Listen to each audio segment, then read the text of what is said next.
এই দেহ আজ আছে, কাল নাও থাকতে পারে।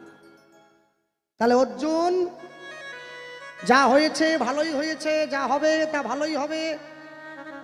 তুমি কি কিছু সৃষ্টি করেছিলে যা নষ্ট হয়ে গেছে? তুমি কিছু নিয়ে এসেছো যা ভেঙে গেছে? তুমি যা নিয়েছো এখান থেকে নিয়েছো, যা দেবে এখানেই দেবে। আজ তোমার যা আছে কাল তা অন্য কারো হবে। পরিবর্তনই সংসারের নিয়ম,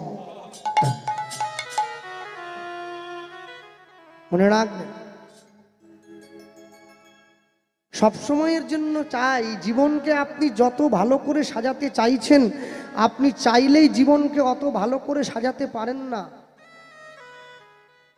জীবনে সুখকে পেতে গেলে দুঃখকে বরণ করে নিতে হয়। কাঁটাহেরি ক্ষান্ত কেন কমল তুলিতে, দুঃখ বিনা সুখ লাভ হয় কি মোহিতে। দুজনেই তো বন্ধু, একটা মাছি একটা মৌমাছি, শুধু আগের দিকে একটা মৌ যোগ হয়েছে। মাছি কি খায়? পুঁজ রক্ত। মৌমাছি কি খায়? ফুলের মধু। দুই বন্ধু ভরা আকাশে উড়ে বেড়াচ্ছে, উড়তে উড়তে দুজনেরই খুব খিদে পেয়ে গেছে। মাছিটা নিচের দিকে নেমে আসছে খুব তাড়াতাড়ি করে, কেননা বড্ড খিদে পেয়েছে, কিছু খেতে হবে। মাছি নিচের দিকে নেমে এসে দেখছে, এ বাবা, এ তো ফুলের বাগান গো। ফুলের বাগানে আমার কোনো কাজ নাই, কেন আমি তো খাই পুঁজ রক্ত। তাহলে বোধহয় না খেয়েই মরতে হবে। মৌমাছিটা নিচে নেমে এসে দেখছে, এ বাবা, এ তো চারদিকে ভাগাড়, ভাগাড়ে তো আর ফুল ফোটে না, তা আমি কি পুঁজ রক্ত খাবো? আমাকে না খেয়েই মরতে হবে। এমন সময় মাছি দেখতে পাচ্ছে ওই যে রজনীগন্ধা ফুলগুলো ফুটে আছে, ওই ফুল গাছের গোড়ায় একটা ইঁদুর মরে পচে আছে। ফুল ফুটে আছে, মাছি ফুলের পাশ দিয়ে গিয়ে পচা ইঁদুরটার উপরে বসে ইঁদুরের দেহ থেকে পুঁজ রক্ত চুষে খাচ্ছে।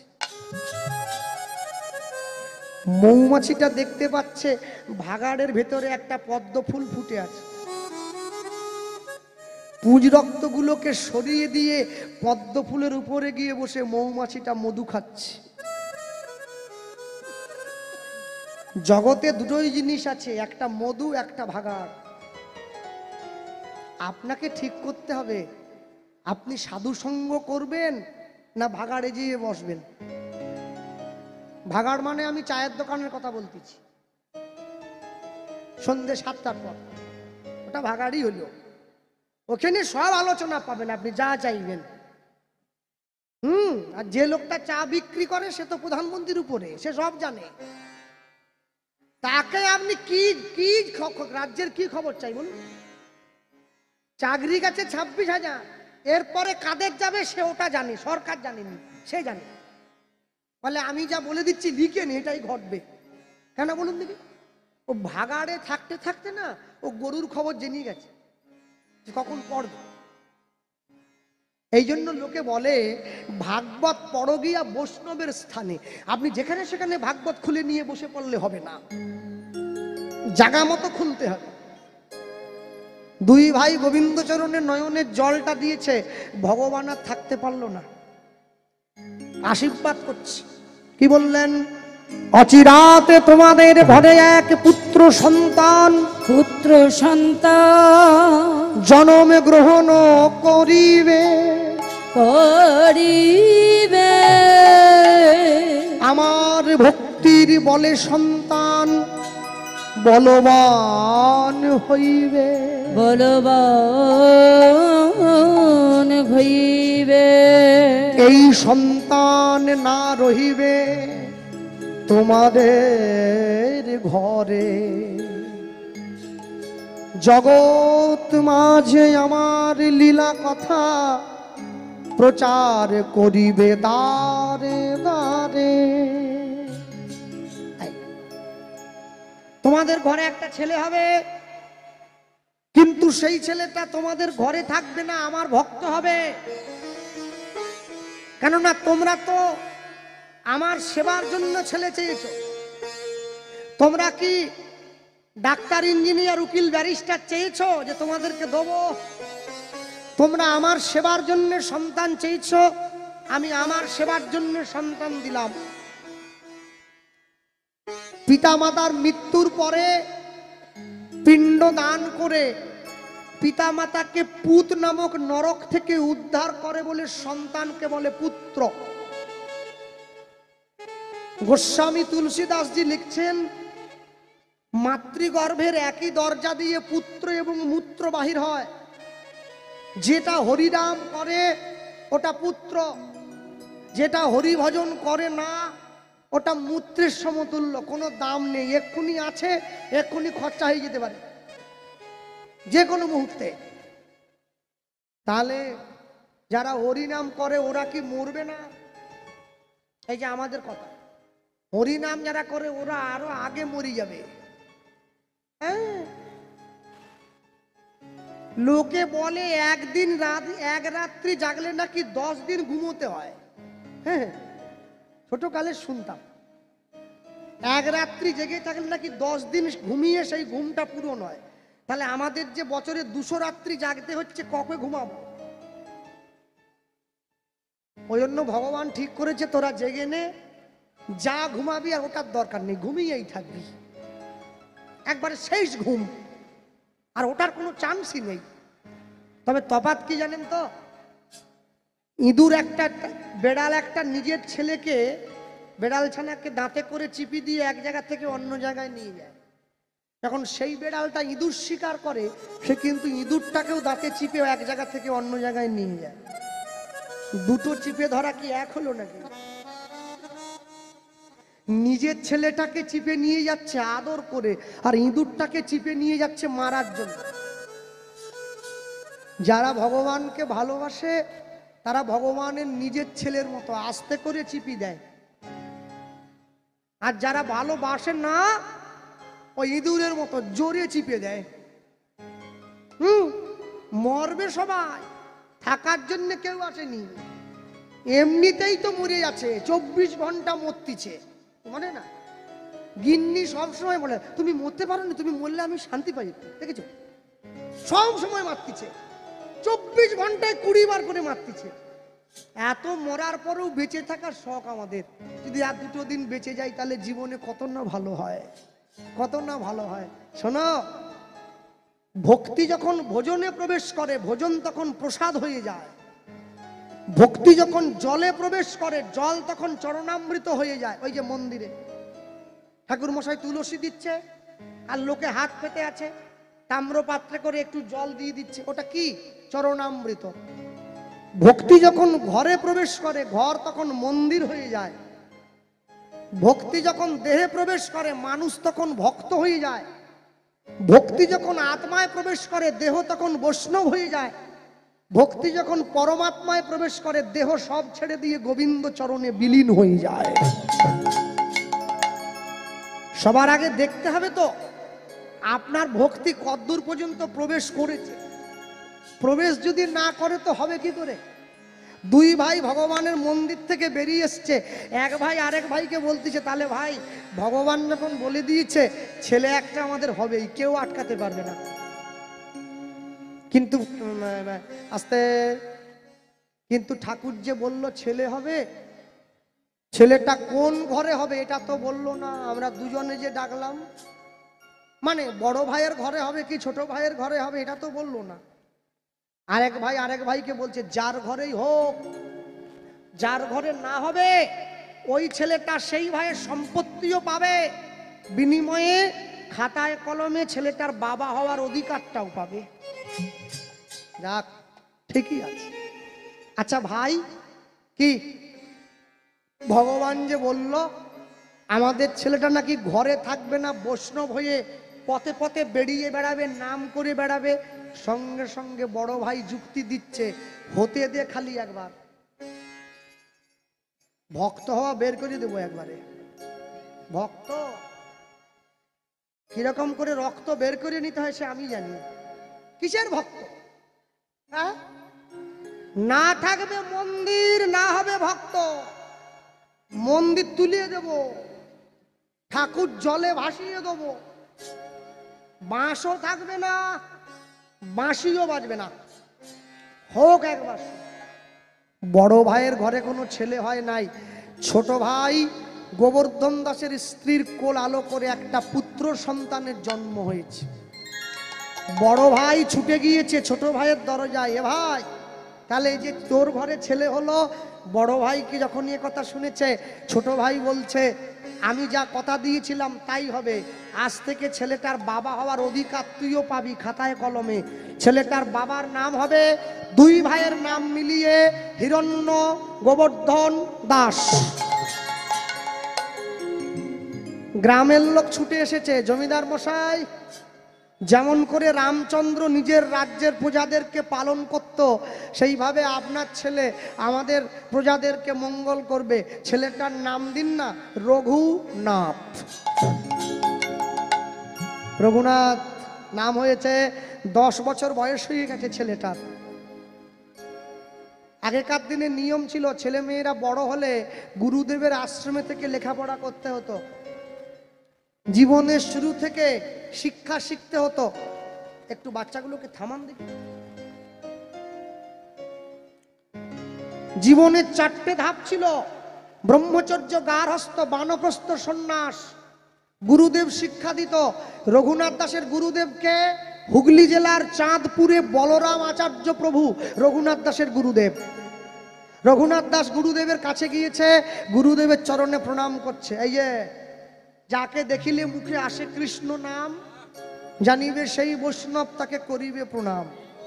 কিবা বিপ্র কিবা নাসি, শূদ্র কেন নয়, যেই কৃষ্ণ তত্ত্ববেত্তা সেই গুরু হয়। রঘুনাথ দাস গুরুদেবকে প্রণাম করছে। কি বলছে জানেন তো? কেউ শেখায়নি।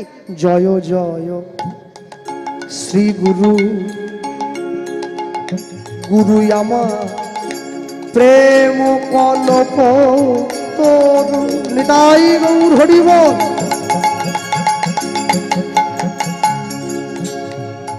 জয় জয় শ্রী গুরু,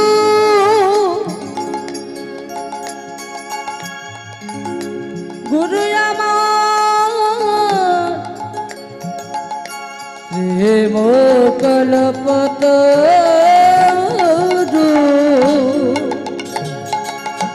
জয় জয় শ্রী গুরু,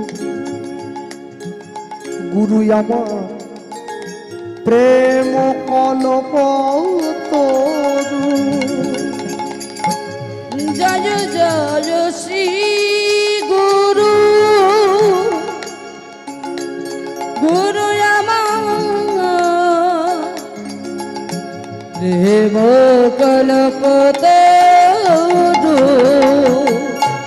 বড় অদ্ভুত যাকো পরকাশ, বড় অদ্ভুত যাকো পরকাশ। বড় অদ্ভুত যাকো পরকাশ, অদ্ভুত যাকো পরকাশ। আমার হিয়া অজ্ঞান অগতি মির বড় জ্ঞান। জ্ঞান দেবে বড় জ্ঞান। জ্ঞান সুচন্দ্র, জ্ঞান সুচন্দ্র কিরণে করুণা। জ্ঞান সুচন্দ্রকে রণে করুণা। আমার অজ্ঞান আধার দূর করেছে, গুরু আমার জ্ঞান দূর করেছে। আমার অজ্ঞান আধার দূর করে দূর করেছে। ওগো জ্ঞানের বাতি জ্বালাইয়ে দিয়ে আমার অজ্ঞান আধার দূর করেছে। গুরু জ্ঞানের বাতি জ্বালাইয়ে দিয়ে অজ্ঞান আধার দূর করেছে। আমি নিলাম নিলাম শরণ নিলাম, গুরু অজ্ঞান আধার দূর করেছে। আমার গুরুদেবের শ্রীচরণ তলে গুরু অজ্ঞান আধার দূর করেছে। আমার চরণ তলে আশ্রয় দিও, আধার দূর করেছে। আমার পরম দয়াল শ্রী গুরুদেব গুরু অজ্ঞান আধার দূর করেছে। জ্ঞানের আলো জ্বালায়েছে, জ্ঞানের আলো জ্বালায়েছে, অজ্ঞান আধার দূর করেছে। জ্ঞান সুচন্দ্র কিরণে করুণা, জ্ঞান সুচন্দ্রকে রণে করুণা। গুরু ব্রহ্মা গুরু বিষ্ণু গুরু বিষ্ণু গুরুদেব মহেশ্বর মহেশ্বর গুরুরেব পরম ব্রহ্ম পরম ব্রহ্ম তস্मै শ্রী গুরবে নমঃ। তস্मै শ্রী গুরবে নমঃ। আস্তে হাত তুলুন দেখি কারা কারা গুরু দীক্ষা নিয়েছেন দেখে একটুখানি। ও সবাই নিয়ে, ও আমি তো ভুলেই গেছি এটা মেদিনীপুর। এই রে সব বলা সবাই নিয়ে নিয়েছে, কেউ বাকি নেই। হ্যাঁ মেদিনীপুর শুধু না, কেশপুর। হ্যাঁ মানে আপনাদের কি দন্তেশ্বর তালবিও সব আগে তালবেশ্বর? যাক তাহলে ঠিক আছে। পেট কাটা মূর্ধন্যস্থল আবার খারাপ হয়ে যেত, সেটা আবার যাক ছেড়ে দেন সেটা। আমার গুরু বাড়িও নবদ্বীপ, জানেন তো? আমার গুরুদের অনেক শিষ্য আছে, 1 লক্ষ। তা মাঝে মাঝে যখনই গুরুদেবকে ফোন করি বলে ব্যস্ত আছে, শিষ্য আসতেছে। 1 লক্ষ শিষ্য, সারা বছর আশ্রমে ভিড় আছে, কেউ না কেউ এসেই যাচ্ছে। শিষ্যরা এসে তা আমি মাঝে মাঝে মুর্শিদাবাদ দিয়ে কীর্তনে গেলে গুরুদেবের আশ্রমে দেখা করে প্রণাম প্রণাম করে গেলাম। শিষ্য এসে দেখি গুরুদেবের হাতে 501 টাকা দিয়ে দিয়েছে। বাবা টাকাটা ধরুন, গোবিন্দ সেবায় দেবেন। দিন, হাতে নিয়েছে। এবারে আমাকে ঠিপতেছে গুরুদেব, বলে এবারে কি বলবে শুধু দেখ। টাকা দিয়েছে, টাকা দিয়ে সেই মা দেখি গুরুদেবকে বলতেছে, বাবা কি আমার মেয়ের জন্য একটা জামাই খুঁজে দেওয়া হবে নি? আর মাস্টার বলবো নি, মাস্টার সব পথে বসে গেছে, মাস্টার বলবো নি, একটা অন্য কিছু খুঁজে দাও, অন্য কিছু খুঁজে দাও। গুরুদেব ঘটক, গুরুদেব তোমার মেয়ের বিয়ের সম্বন্ধ করে বেড়াবে? গুরুদেবের কাজ নেই? গুরুদেবকে ঘটকালি করতে পাঠাচ্ছে শিষ্য। কি ভালোবাসে, আহারে ভালোবাসা একবারে ঝরিয়ে পড়িয়ে যাচ্ছে। গুরুদেবের কাছে গিয়ে কেউ এ কথা বলে, গুরুদেব আমার মেয়ের বিয়ে ঠিক করে দাও? গুরুদেবের কাছে গিয়ে কি চাইতে হয় মানুষ তাই জানে না। গুরুদেবের কাছে গিয়ে চাইতে হয়, গুরুদেব কি করে আমি গোবিন্দের কৃপা পাবো সেইটা একটু আমার বলুন। সারাদিনে কতবার নাম করব, কিভাবে নাম করব সেটা একটু বলুন। রামকৃষ্ণ পরমহংসদেবের শিষ্যকে গিরিশ ঘোষ, সবাই তাকে জানে। দেখবেন যাত্রা হলে গিরিশ ঘোষের নাম নেয়। রামকৃষ্ণ পরমহংসদেবের আশীর্বাদ মাথায় নিয়ে যাত্রা সম্রাট নাট্যকার লেখক গিরিশ ঘোষকে সম্মান জানিয়ে আজকের যাত্রাপালা বলে না, ওই কমিটি বলে। রামকৃষ্ণদেবের শিষ্য হচ্ছে গিরিশ। গিরিশ গিয়ে রামকৃষ্ণকে বলছে, ঠাকুর কে তোমার নাম তুমি নিয়ে নাও, তুমি যে কানে নাম দিলে এর নাম ফেরত নিয়ে নাও। রামকৃষ্ণদেব বলছে, হ্যাঁ রে গিরিশ, নাম কি নলেন গুড়ের মিষ্টি রে যে ফেরত নিয়ে নেব? বলে না, তুমি তো বললে নাম নাকি জপ করতে হবে। আমার টাইম নেই, আমি বড় ব্যস্ত, সকাল থেকে রাত পর্যন্ত এত ব্যস্ত আমি, কখন যে নাম করব। এই বাচ্চাগুলো তো বড্ড দুষ্টুমি করে। তা তোমার নাম তুমি নিয়ে নাও, আমি নাম আমার দরকার নেই। রামকৃষ্ণদেব বলে, তুই যে ব্যস্ত বলছিস, হ্যাঁ গিরিশ, সকাল থেকে কি কাজ করিস একটু বলতো আমায়। ঠাকুর, সকালে একটু উঠতে উঠতে বেলা হয়ে যায় জানো তো। আচ্ছা বেশ, ঘুম থেকে ওঠার সঙ্গে সঙ্গে একটু চা জল খাবার খেতে হয়। আচ্ছা বেশ, তারপরে তোমার বৌমা বাজারের ব্যাগটা হাতে দিয়ে দেয়, বাজার যেতে হয়, সবজি মাছ টাছ কিনে আনলাম, তারপর বাজার করে এসে একটু জল খাবার টাবার খেতে হয়, তারপরে তোমার বৌমার হাতে হাতে একটু সংসারের কাজ করে দিতে হয়। এই করতে করতে তো দুপুর হয়ে পড়ে। আর আমি বাঙালি না, বাঙালি দুপুরবেলায় যদি পেটে পড়ে এক মুঠো ভাত, এক মুঠো বলছি এক থালা, পেটে যদি পড়ে এক থালা ভাত, কোথা মাদুর হতে হবে কাত, একটু শুতে হয়, নাহলে আবার হয় না। বাঙালি তো ঘুমিয়েই শেষ হয়ে গেল, গোটা জীবন ঘুমিয়ে কাটাচ্ছে। আজকে হরিনাম, গ্রামে কীর্তন, বলে চ প্রসাদ খেয়ে শুয়ে পড়ি, চ বিকেলে আবার ধান কাটা গাড়ি আসতেছে। সারা জীবন শুধু ঘুমিয়ে কাটাচ্ছে, শুধু ঘুমিয়েই রইল। হ্যাঁ, তারপরে যা শুয়ে পড়লাম, বিকাল হয়ে গেল, তারপরে ঘুম থেকে উঠে একটু বন্ধুদের সঙ্গে আড্ডা টাড্ডা দিতে হয়, একটু চায়ের দোকানে বসতে হয়, সন্ধেবেলা ওখান থেকে এসে একটু যাত্রা নিজের লেখালেখি আছে, নাটকের রিহার্সেলে যেতে হয়, রাত্রিবেলা একটু খাওয়া দাওয়া করলাম, খাওয়া দাওয়া করে বিছানায় গিয়ে ঘুমোতে গেলাম। যেই ঘুম চোখটা লেগে এসেছে, অমনি তোমার বৌমা এসে বলে, আমায় একটু ভালোবাসো। তাহলে তুমি আমাকে বলো, আমি কখন নাম করব? আমার তো সময় নাই।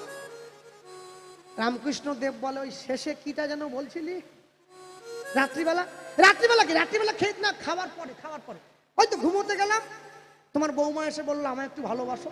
রামকৃষ্ণ দেব বলছে, বৌমাকে ভালোবাসতে বাসতে নাম করবি। আত্মেন্দ্রিয় প্রীতি বাঞ্ছা তারে বলে কাম, কৃষ্ণেন্দ্রিয় প্রীতি ইচ্ছা ধরে প্রেম নাম।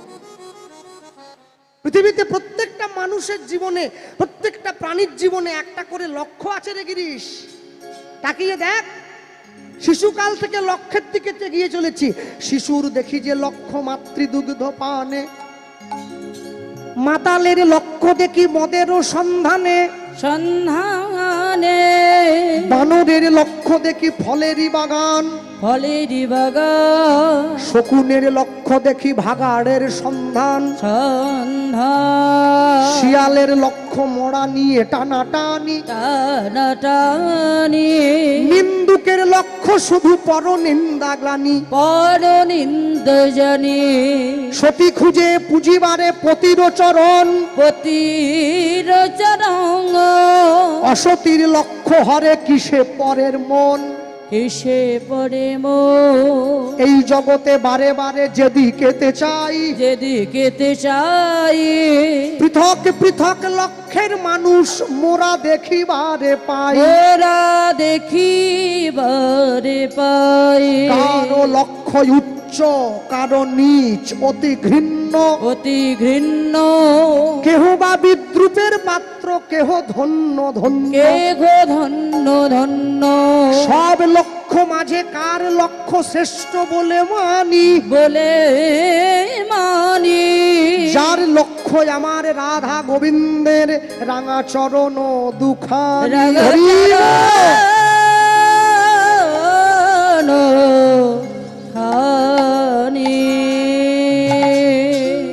জীবনের লক্ষ্য, লক্ষ্য স্থির করতে হবে। লক্ষ্য যদি স্থির করতে না পারেন, লক্ষ্য শূন্য, লক্ষ্য বাসনা ছুটিছে গভীর আধারে, জানি না কখন ডুবে যাবে কোন অকুল গরল পাথারে। প্রভু বিশ্ব বিপদ হন্তা, তুমি দাঁড়াও রুধিয়া পন্থা, তব শ্রী চরণ তলে নিয়ে এসো মোর, মোহ কালিমা ঘুচায়ে মলিন মর্ম মুছায়ে। মেয়ের বিয়েতে 10 লাখ খরচা করছে মেয়ের বাবা, হরি নামের জন্য ভিক্ষা দেয় 10 টাকা। হ্যাঁ, আম গাছে আর চন্দন গাছে দেখবেন কিছু প্রভেদ আছে। একই মাটিতে জন্ম বটে, কর্ম কিন্তু দুরকম। কি? একটা মাটিতে একই পাশাপাশি তিনটে গাছ পুঁতে দেওয়া হয়েছে, একটা মিষ্টি কুমড়োর গাছ, একটা উচ্ছের গাছ, একটা লঙ্কার গাছ। তিনটে গাছে একই জল দেওয়া হচ্ছে, যিনি জল দিচ্ছেন সেই লোকটাও একই। তিনটে গাছে ফল ফলেছে, তিনটে ফলের স্বাদ তিন রকম, কুমড়োটা মিষ্টি, লঙ্কাটা ঝাল, উচ্ছেটা তিতো। কেন? যে মায়েরা বসে আছেন একই নিয়মে সকলার বিয়ে হয়েছে। আহা, কে কত লোক খাওয়াচ্ছে ওটা বড় না, নিয়মটা তো একই আছে। সকলে কিন্তু একই সিঁদুর সিঁথিতে দিয়েছেন। ধনী বাড়ির বৌমাও যে সিঁদুর পরে, গরিবের বৌমাও সে সিঁদুর পরে। প্রত্যেক মায়েরা একই নিয়মে সন্তান গ্রহণ করেছেন, প্রত্যেক মায়েরা একই নিয়মে সন্তান জন্ম দিয়েছেন। তাহলে কারোর সন্তানটা চোর, কারোরটা সাধু কেন?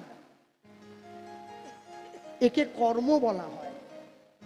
কর্ম যদি ভালো হয় ভাগ্য হয় দাসী, হৃদয় যদি ভালো হয় ঘরেই মথুরা কাশী। চারদিকে ছুটে যাওয়ার দরকার নেই, কর্মটাকে ভালো করতে হবে। হ্যাঁ, রঘুনাথ দাস গুরুদেবের আশ্রমে রয়েছে।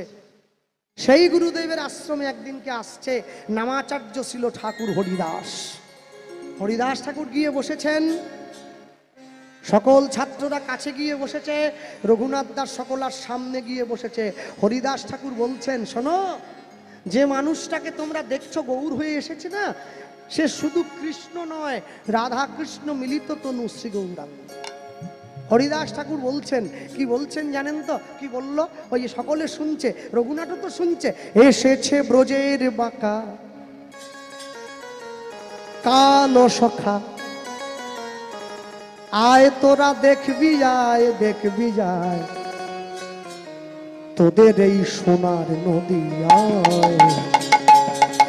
এসেছে এসেছে ব্রজের বাঁকা কালো সখা, আয় তোরা দেখবি যায়, দেখবি যায় মোদের এই সোনার নদিয়া। আস্তে একটু হাত তোলা যায়, একটু তালি দেওয়া যায়। এসেছে এসেছে এসেছে ব্রজের বাঁকা কালো সখা, আয় তোরা দেখবি যায়, দেখবি যায় তোদের এই সোনার নদিয়া। হরি হরি বল। এসেছে ব্রজের বাঁকা মোদের কালো সখা। দাঁড়া দাঁড়া, যে মায়েরা হাত নামিয়ে রেখেছে, আমি যাবার সময় গ্রামের লোককে বলি যাব, এরা কেউ যেন লক্ষ্মীর ভান্ডার না পায়। টাকা বেরিয়ে গেছে ১,৫০০, তালিও বেরিয়ে যাবে। আমার মা তো সব জায়গায় যায়, আজকে আসেনি কেন বলুন দেখি? বল, তোর কীর্তনের টাকা কে আর নেয়? মাসে ১,৫০০, তোর টাকা তুই রাখ, হাতই দেব, গানেও যাবো নি, টাকাও নেব, বাড়িতে শুয়ে আছে পাকা চালিয়ে, হাতটা তোলো। এসেছে এসেছে এসেছে ব্রজের বাঁকা কালো সখা, আয় তোরা দেখবি যায়, দেখবি যায় তোদের এই সোনার নদিয়া। এসেছে ব্রজের বাঁকা ওই কালো সখা, দেখবি আয় মোদের এই সোনার নদিয়া। তার রং ফিরেছে, ঢং ফিরেছে, রঙে ফিরেছে, ঢঙে ফিরেছে, রং ফিরেছে, ঢং ফিরেছে, তার রঙে ফিরেছে, ঢঙে ফিরেছে। কালো এখন চেনা দায়, এসেছে এসেছে ব্রজের বাঁকা কালো সখা, আয় তোরা দেখবি যায়, দেখবি যায় মোদের এই সোনার নদিয়ায়। এসেছে ব্রজের বাঁকা হরি হরি বল হরি বল। বিয়ায় মোদের সোনার নদিয়ায়, মোদের সোনার নদিয়ায়। শ্যাম রাধা প্রেমে ঋণী হয়েছে,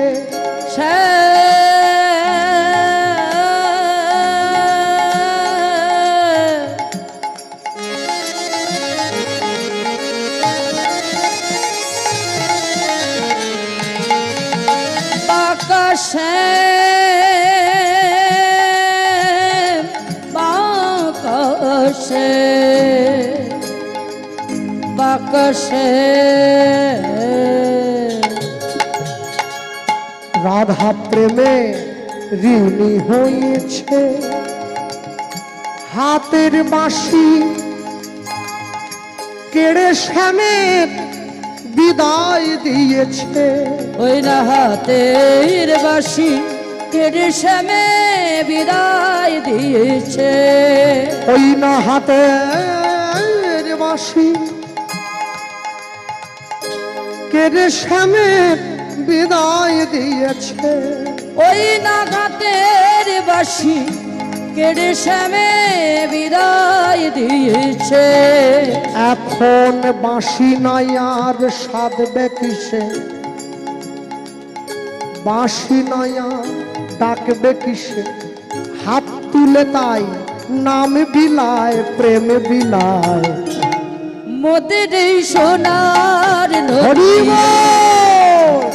মোদের সোনার নদিয়ায় এসেছে ব্রজের বাঁকা কালো শাখা দেখবি আয়, মোদের সোনার নদিয়ায়।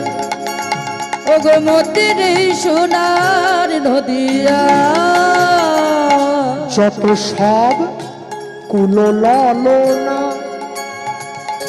তার বাঁশির গানে, ভুল তো কুলের ধর্ম রাখত না।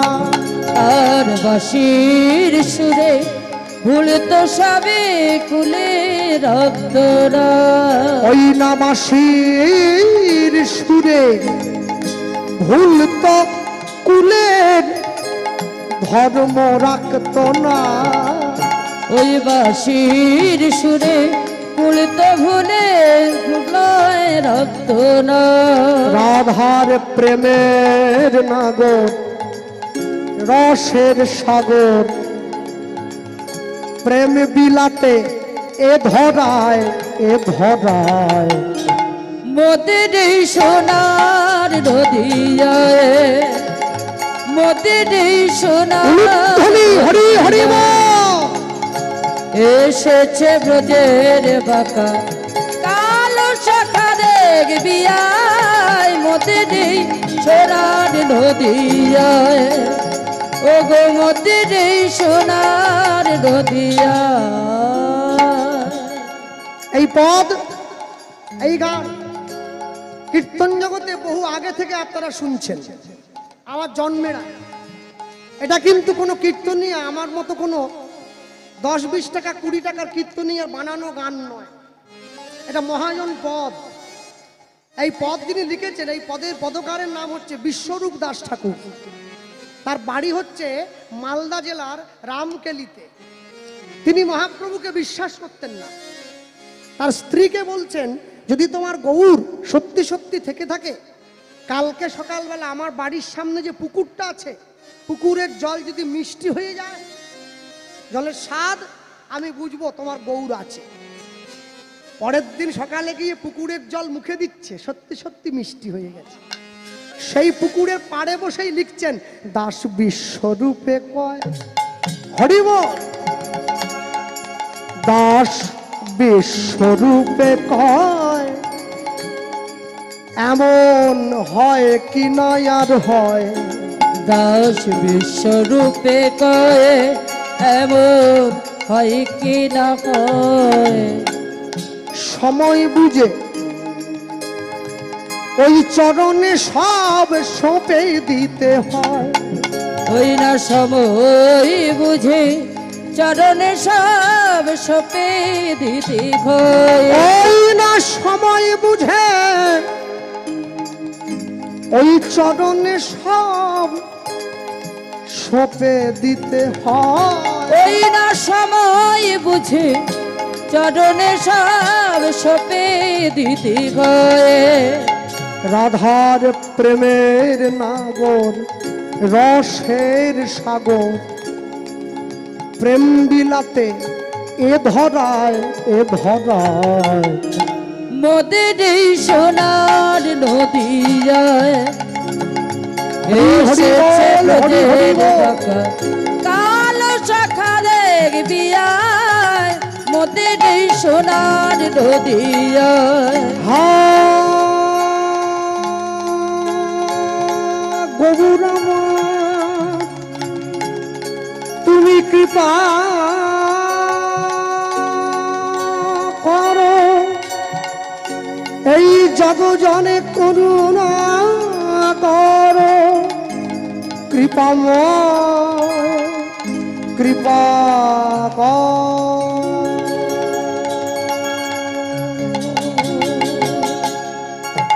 আমি তোমার হলাম